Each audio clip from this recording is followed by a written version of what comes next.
Hey, what's going on, you guys? This is Luka, and I'm here, and we are in 2025, and I just wanted to talk to people who are looking to get started in real estate in 2025, and they're looking for ways to get started in real estate with people that have no money, and they also don't want to take too much risk.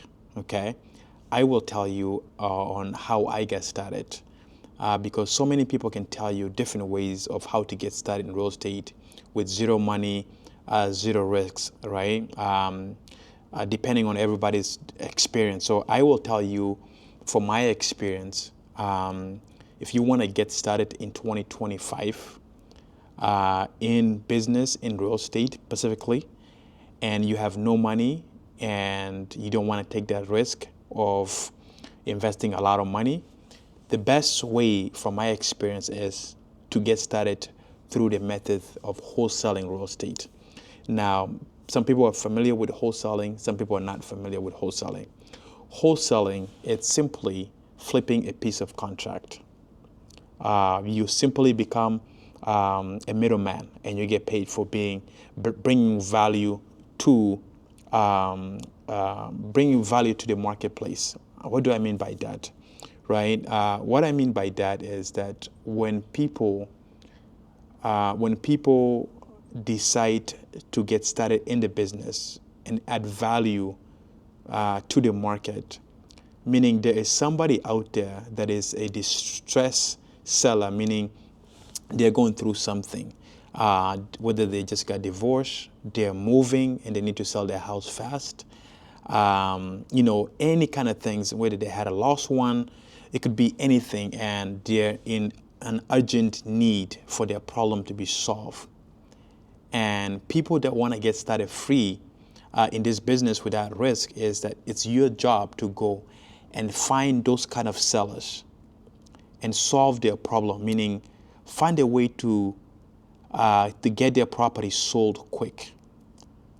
Obviously, your offers will be lower, but most of the time, sellers that are in that situation, they really just care more about solving their problem, not so much about their price. And sometimes those properties are inherited. Sometimes those properties are probate. Somebody that has died and left those property. So there's so many different motivations to why. So people that want to get started in real estate without any risk, they go and find those sellers. And when they find those sellers, as they are basically as the buyers of the property, you can find the seller. And when you find that seller, you can connect that seller to a buyer, an end buyer, an investor, somebody who's looking to do fix and flips, or somebody who's looking to buy and hold properties for the investment, but they don't have time to go find sellers. Okay, so wholesalers, which is how I got started, is I had absolutely zero money, and I heard about wholesaling, and I went and did a lot of research about it, and got my first deal. I think it was like within the 6 months period, if not just a little over. But I added value to the market by finding a distressed home, putting it under contract, and flipping that piece of contract for to an end buyer. For example, I locked up the property. This was, 2019. I locked up the property. It was vacant. It was distressed. It was an inherited property. The seller didn't care too much about the property. It was run down. You could even see you couldn't even see so much inside, and how much trash there was. And so they just literally just wanted to get rid of it. So they had called, at that time I was doing bandit signs, they had called my bandit signs, and they really wanted like 30K. I offered them $25,000. They took it. Okay, so I had sent out a one page purchase and sales agreement to them, and they've agreed. So what I did is turn around and literally found an end buyer and sold that contract to them.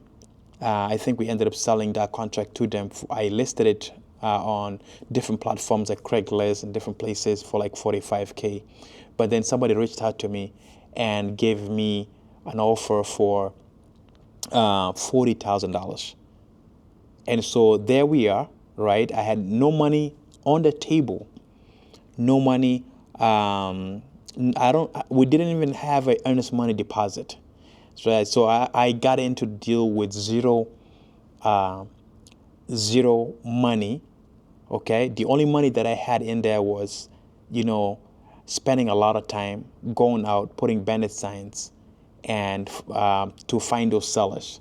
So the value that I added was going out, putting signs, marketing myself as a home buyer, and finding somebody who needed my help and brought value to an end buyer who was not looking to go through the route of the things that I was doing to generate those leads. And because of that, the value that I brought to the market was $15,000. Now we went on to now doing fix and flips and all kinds of different deals. But this method of real estate can still be done today in 2025. You can get in real estate. You can use different marketing strategies to find motivated sellers, right? Today, you can go out there. One of the free ones is you can go start driving for $1. You drive in your neighborhood.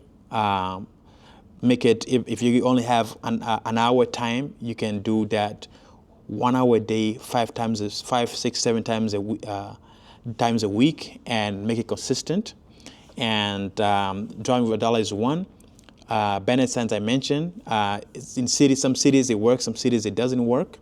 But Bennett Sands is another one. For Bennett Sands, you need to put out at least 700 to 800.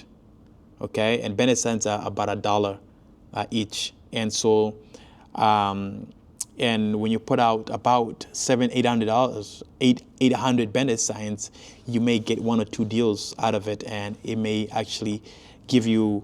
It will actually give you all the profits and all the time, the money you invested in Bennett signs. So that's if you want to do that, okay? But the free ones is do driving for $1, which is just putting a little bit of gas. The other free one that you could do is called agents outreach. You can reach out to realtors and talk to them about properties that they may have off market. And you can reach out to agents, the same kind of plan. Reach out to them Monday to Friday. The quicker you want to get your deals, you can be more consistent and maybe add more time. So there's a lot of different ways to find motivated sellers.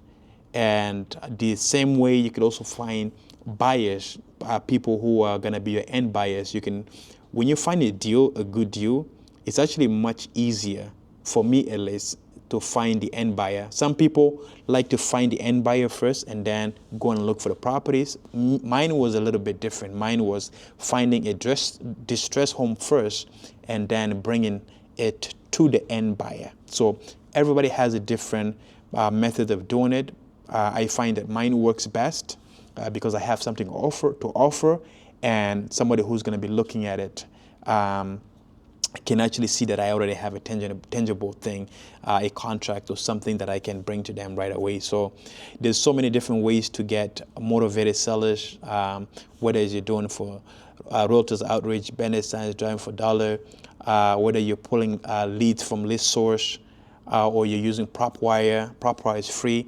You can put a lot of leads also and skip trace them for maybe some cents, 10, 15 cents, depending on how much you're getting in it, and you can cold call those people. So many different ways.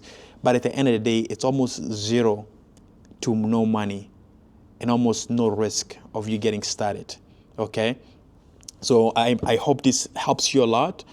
The biggest key in here is to be consistent with this plan if you choose to get started this way.